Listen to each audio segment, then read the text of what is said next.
સ્વાગત છે મિત્રો તમારું અમારી યુટ્યુબ ચેનલ પર। મિત્રો હાલમાં જ ગુજરાત ગૌણ સેવા પસંદગી મંડળ દ્વારા વન રક્ષક વર્તનની ભરતી માટેના ખૂબ જ અગત્યની જાહેરાત કરવામાં આવેલ છે, જેમાં મિત્રો જણાવવામાં આવેલ છે કે વન રક્ષક વર્તન જાહેરાત ક્રમાંક ફોરેસ્ટ 2022-23-1ના ઉમેદવારોને અગત્યની સૂચના આપવામાં આવે છે। જેમાં મિત્રો જણાવવામાં આવે છે કે ગુજરાત સરકારના વન અને પર્યાવરણ વિભાગના નિયંત્રણ હેઠળની અગ્ર મુખ્ય વન સંરક્ષક અને head of forest force Gandhinagar હસ્તકની વન રક્ષક વર્તનની સીધી ભરતીની 823 જગ્યાઓ માટે અગ્ર મુખ્ય વન સંરક્ષક અને head of forest force Gandhinagar દ્વારા તારીખ 20/10/2022ના રોજ જાહેરાત ક્રમાંક ફોરેસ્ટ 2022-23-1 પ્રસિદ્ધ કરવામાં આવેલ હતી મિત્રો। તો 823 જગ્યાઓ માટેની આ જાહેરાત પ્રસિદ્ધ કરવામાં આવી હતી 2022માં।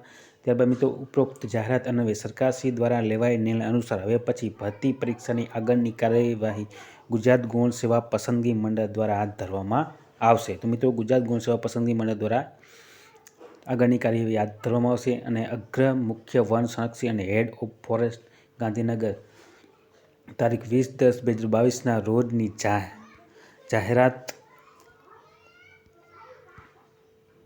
જાહેરાત ક્રમાંક મિત્રો ફોરેસ્ટ 2022-23 અને પરીક્ષામાં બેસવા સંમતિ દર્શાવેલ ઉમેદવારોને મિત્રો આની એક્ઝામમાં બેસવા માટે જે સંમતિ ફોર્મ દરેક ઉમેદવારો પાસેથી ભરાવેલ હતું મિત્રો। તો આ સંમતિ દર્શાવેલ ઉમેદવારોને જણાવવાનું કે દરેક ઉમેદવારોને જણાવવું કે આ પરીક્ષા ગુજરાત ગૌણ સેવા પસંદગી મંડળ દ્વારા લેવામાં આવનાર છે। આથી હવે પછી ભરતી પરીક્ષા સંબંધી તમામ સૂચનાઓ મંડળની વેબસાઇટ gssb.gujarat.gov.in એટલે કે ગુજરાત ગૌણ સેવા પસંદગી મંડળની વેબસાઇટ ઉપર પ્રસિદ્ધ કરવામાં આવશે, જેથી સંબંધ કરતા દરેક ઉમેદવારોને મંડળની વેબસાઇટ નિયતપણે જોતા જણાવવામાં આવેલ છે મિત્રો આની એક્ઝામ